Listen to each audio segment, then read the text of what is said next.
Hi, welcome to Bear Mountain. Well, you guys probably have seen a couple of our other videos that have been just burning up the internet on worms. I'm telling you, they've gone viral. Nah, not really. But anyway, probably some of the questions that people might be asking is, why are you spending so much time raising worms? And what we're doing with it is we're making worm tea. This is a batch that we're brewing up today from our first castings. And we're going to use this, we're going to change up the way we're doing our ranunculus and anemones a little bit. We're going to use this as basically the soup to rehydrate our ranunculus.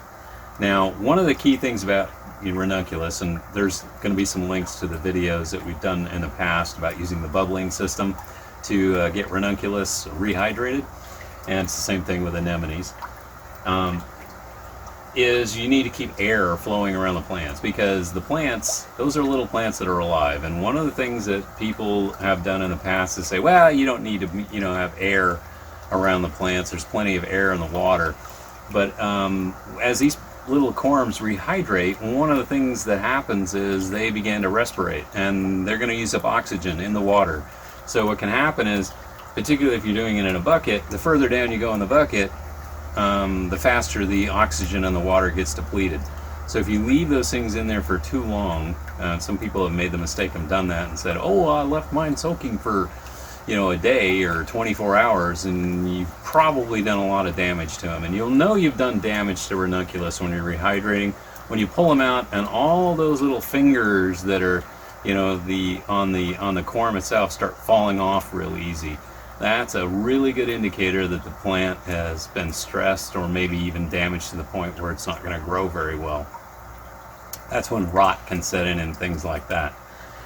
You only want to get a ranunculus rehydrated. You just want to get it plumped up. So that's typically like just a couple of hours. And so what we're going to do with this worm tea is we're going to use this as the basis for our rehydrating solution, because we're going to use the bubblers that's in place in here. So this tea has been brewing for about 2 hours, and it's a really easy thing. We got a tea bag. You can buy these things either at like a hydroponic shop or you probably even get it on Amazon.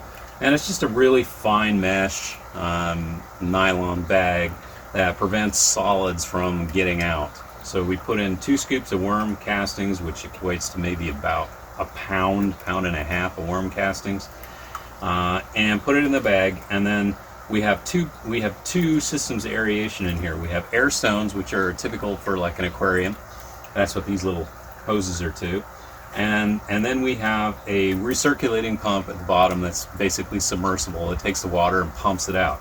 It's that recirculating pump at the bottom we use to basically, we put the compost tea bag right over that, so it's blasting the bag itself, which is agitating the worm castings in there and causing things to go into solution. You may notice around the edges that we're getting some bubbles and foam. Well, that's an indicator that there's some proteins and things in there in the worm castings, and there's some biology going on in here that are creating these kind of like foam bubbles, and that's a good sign.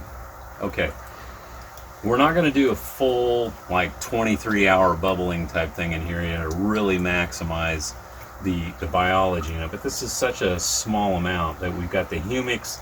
That's what makes the liquid nice and brown from the worms. There's still a lot of bacteria that's probably now into the solution, and so when we soak the ranunculus and the anemones, our idea here is that is going to give these guys a little bit of a nutrient boost.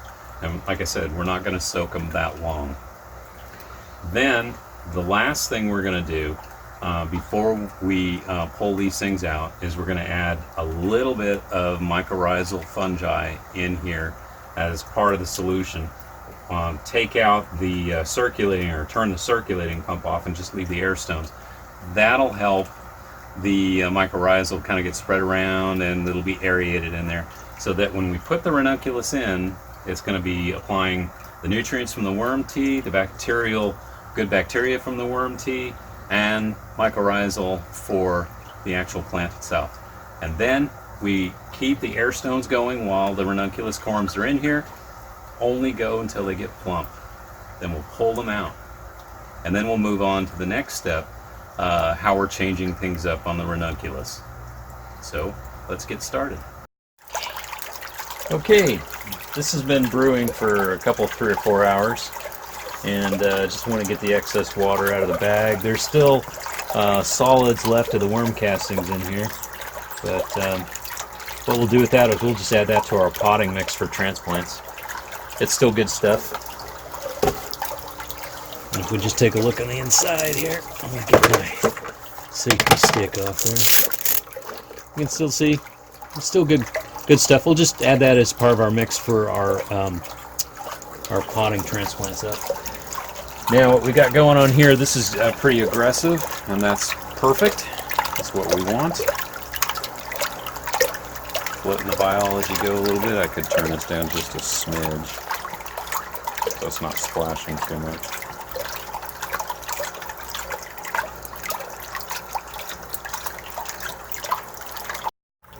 Okay, we've got our ranunculus in mesh bags.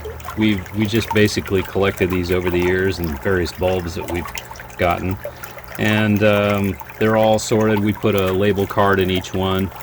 The nice thing about Glockner Edney is they put label cards in and extra for you, so we didn't have to fill those out. And we make sure that each bag is labeled, and now we're going to put it into the percolating tea. And the idea on this again is we're just trying to get these guys plumped up. So if you look at them right now, you can see that they're kind of dry, and we'll see how that goes. So one of the last things I need to do before I do that, thinking about it, is I have to remove that submersible pump. So let's get that turned off. Actually, it's probably just easier just to turn it off. I'll leave it in there. Let me just take care of that. Okay, we're just running now on just the air stones in there. You can see we're still getting a nice good air circulation in there. And now we're going to add in our ranunculus corms. These are all been bagged up as we talked about. And it's just a matter of getting them submerged into the worm tea itself. I'll just leave the edge of the bag off. Take these guys. We're putting about probably 600-700 in here right now for this go around. And the whole point of what we're trying to do is get these guys so they are plumped up. Now let these guys absorb moisture, nutrients, and other cool things. So let's check back on these guys in about, maybe give it 2 hours and see what they look like. Okay, these guys have been soaking in the aerated worm tea now for 2 hours, maybe a little longer because I had to take care of some other things. But we are definitely ready to take them out. And let's see here. This will be the first one. Yeah, see they're already starting to show like they're pumping up. So we'll take this one out and get them all in a bucket here that we'll take to the greenhouse. We'll keep this tea and let it just keep percolating until we need it. What we're going to use the tea for is we're going to use this to water these guys in once we've actually got them planted. So we got the trays made up in the greenhouse, and we'll go talk about those things too. So let's just get this all in. Let the water drain out here. Get it all in the greenhouse so we can get them planted up. There we go. Off we go to the greenhouse. Okay, so the first thing we're going to do here is we're going to dump out our first variety, which is Amidine Pastel Mix. And we've got about 250 of these guys. So we'll just put them in this tray here. And this is the tray that we can choose them for. Now, they were in the tea mixture for a total of, it was close to 3 hours ultimately by the time I got we got back to it, which wasn't that bad. We just had a few things that we had to do, and as you look at them, you can see that they're actually pretty well plumped up, and that's good enough to get started. So what we're going to do now is plant these guys in 6-packs. These are plastic 6-packs, the same that you see in bedding plants. And the reason we're using these is they're a little deeper and they have a little more soil to them. We couldn't use soil blocks themselves. I couldn't figure a way out to make this work right. So that's why we're using plastic plug trays or bedding trays in this case. And as you can see, some of these guys are fairly large size. But what we'll do is we just want to get them in here and get them just enough down below, because then we're going to cover over the top. A very light cover.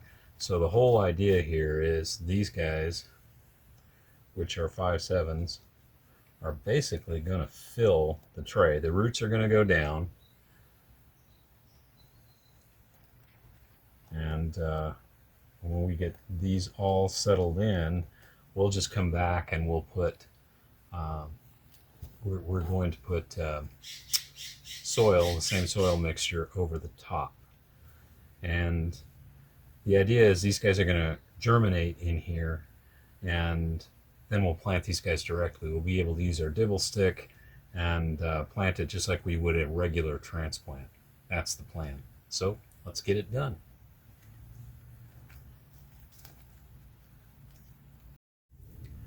Sometimes when you're working on these things, what you find is you find one, you go, well, this is one, but it's actually two, and you can pull them apart. The individuals might be a little smaller, but they're actually going to perform quite well. One of the other things to note is on these guys is if you've overhydrated, you're going to end up with a lot of broken little I don't know what you call it, rootlets, I guess, swollen rootlets. And you'll see a lot of them in the bottom of a bag or something of that nature when you pour them out. In these case, there's very little damage, so I think we probably hit the sweet spot. There's a few, that are falling out, and sometimes that just happens. They're just not perfect. They might have gotten damaged, at harvest or at some point in time. But the basic part of the crown isn't soft, and it's still in really good shape. So we'll have about, when we get finished with this, we're going to do about 10 trays today. And then we'll show you what we do when we cover them up. So here's another example of one that's actually two. There's one here and one here. But this one's a little bit more difficult to break apart, so we'll just leave the guy alone. Stick them in their cell and off they go. So we'll just finish this tray off, and then we'll show you how we cover it. Okay, sometimes you run into ones that are just kind of squishy, or they don't look like they have the right color. They didn't plump up right. These guys are most likely damaged by some kind of fungus or something else, and I would just dispose of those. Okay, we now have a complete tray, and we've got them settled in just a little bit below the lip. And so what we'll do is we will just fill in the top with just enough mix right over the top, so that these guys will have a little bit of covering, and then when they sprout, the leaves will come up. This is almost like a shallow planting. And the whole idea behind this is that we get them just up and probably one or two good leaves on them, and then they'll be ready to transplant. We're not going to grow these guys on for a long time in these things. It's just long enough to get them up as a plant and have several, one or two leaves on it, several leaves on it, and they'll be ready to go. And we'll see, this is the first time we've done this. We've known other people who have done this. I know Florette in the past has done it. I believe there's a number of folks over in the UK that are now doing this. And the idea is this hopefully would speed up the actual planting process, because they'll be in transplant ready format, and you won't have the tangled roots that you would on our other videos that we were doing pre-sprout using 1020 trays. That worked quite well. We had very good pre-sprout, but we also had a lot of issue with roots getting entangled up in each other and then getting ripped. Maybe might be setting the plants back a little bit. And so what we're hoping with this is the plants are contained each in their own individual cell, so the roots aren't going to be messing with each other. And that way the plant hopefully will have, you know, a better shot at less transplant shock. So that's it. So all we got to do is just label it, and then what we'll do when we get them all done is we'll soak them in with the excess worm tea that we have left over there, and we'll also, in that worm tea, we'll put in some mycorrhizal. So the spores of mycorrhizal also go into this, as well as we're going to put a little FPJ in the mix to help it, just to give it a little bit of a biostimulant boost. The FPJ is fermented plant juice from our Korean natural farming, and you can kind of see we have a video on that as well. And that's how we're going to do it. So we'll get them all done, and then we'll come back and show you the last. Okay, it's been 24 hours. The worm tea has been brewing pretty good. You can see this is after we removed the ranunculus. The ranunculus corms obviously left a little bit of protein and stuff in there, which just goes to show that live things can do stuff. So the bacteria and etc. are really going good.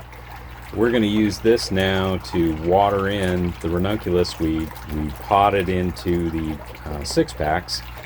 And so we're going to turn this unit off, pour off at about a gallon. We got about a 4-gallon bucket here of worm tea, and we're going to mix it 1-to-1 with water.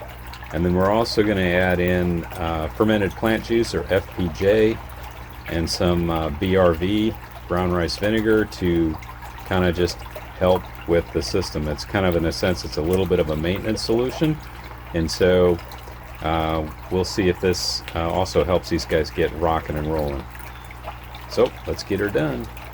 We'll decant this stuff off, and first thing we got to do is turn everything off. We got turn off the main pump, unplug the air stones so they're off. Okay, now we're gonna do is we're gonna have to remove these guys. These are the air stones. There's a little bit of biofilm on them, but not too bad. We'll have to get these guys rinsed off pretty fast. Well, there is a bit of biofilm on the big stone. Yeah, I can see it around the bottom, but that's not bad for 24 hours. So let's see what the second set looks like. Yeah, there's a little bit more biofilm on the top of that. That biofilm is like sediment from bacterial type things, and what was maybe left in the actual water itself, some sediments in the water itself, but it's not too bad. And we'll take out the submersible pump. Let's see if we can get this unit out. And all the water drained out of it. It's not looking bad at all. Very little sediment in it. That's a good sign. It means most of the stuff is suspended in solution. That's a good deal. Okay, so now the next step is we just decant off a gallon. What we did is we took this bucket here and we filled it with known quantities. So we put marks: 1 gallon, 2 gallon, 3 gallon, and 4 gallons right to the top. This is an old frosting bucket from a bakery, so yeah, it's all food grade and it works out pretty good. So we'll just have to fill it up with 1, and then we'll start that process. Okay, we've got about a gallon in here. Now you notice the worm tea is a little bit of a light amber instead of really super dark, and that's okay. This is not a normal straight worm tea like we would have done if we were trying to make a really concentrated worm tea. This is going to be a little lighter solution because we didn't leave the actual vermicast in the compost tea bag in the brewing system for 24 hours. We left it in there for about 3 or 4 hours. And so we got a lot of good humates and stuff like that, but it's not as strong. But that's okay. This is going to be perfect for getting these guys puddled in. So what we're going to do is we're going to put some FPJ in, and let's go over there and talk about that. Okay, FPJ, or fermented plant juice, is a kind of a biostimulant made from usually the growing meristems of plants that you'd find in your area that grow really well, usually have very few pest or disease problems. You don't want to take any diseased parts of it. I did a video on making FPJ, which we'll link to in this. And it's stabilized in sugar. What we're doing is using osmotic extraction basically with brown sugar from those growing stems. They ferment for about 7 days and pull out all kinds of growth hormones, auxins, and things of that nature. This is just a general, very mild biostimulant to help plants. So as these things begin to put out the roots, there will be these sugars and things that the bacteria that hopefully would be helpful to the plant will be there. We'll also add in just a small amount of brown rice vinegar. This is a rice being a grain vinegar. This is naturally fermented in terms of it's not, it's diluted to a specific acidity but with water, but it is not a distilled vinegar. Which most distilled vinegars are byproducts of petroleum, believe it or not. And this helps ionize the water, which also for the corm itself will help in terms of the uptake of nutrients and things of that nature. So the idea is nutrients, minerals, small amounts of fertility from this weaker worm tea combined with the FPJ and the BRV will help just kind of get these guys started. They were all started the launch sequence yesterday by getting them pre-soaked in a worm tea, so they're already coated with a lot of the good bacteria. Okay, so the FPJ, we're using a scant 5 milliliters, which is a scant teaspoon, into the 1 gallon of the worm tea itself. Okay, we've got that added in. Now what we're going to do is add in 8 milliliters of the BRV, and what this means in a dilution for a gallon is when you're doing 8 milliliters per gallon, that's a 1 to 500 dilution, and when you're doing the 1 scant teaspoon or 4 milliliters per gallon, that's 1 to 1,000. And this is very, very dilute. And the whole idea is you're not trying to overwhelm it. The other aspect, besides ionizing the water a little bit to make things more easier for bacteria and plants to take up, is this is also somewhat offsetting a bit of the sweetness. The acidity of the vinegar is offsetting a little bit of the sweetness of the sugar itself. So let's just put in, try to get ourselves in here to, here's 5.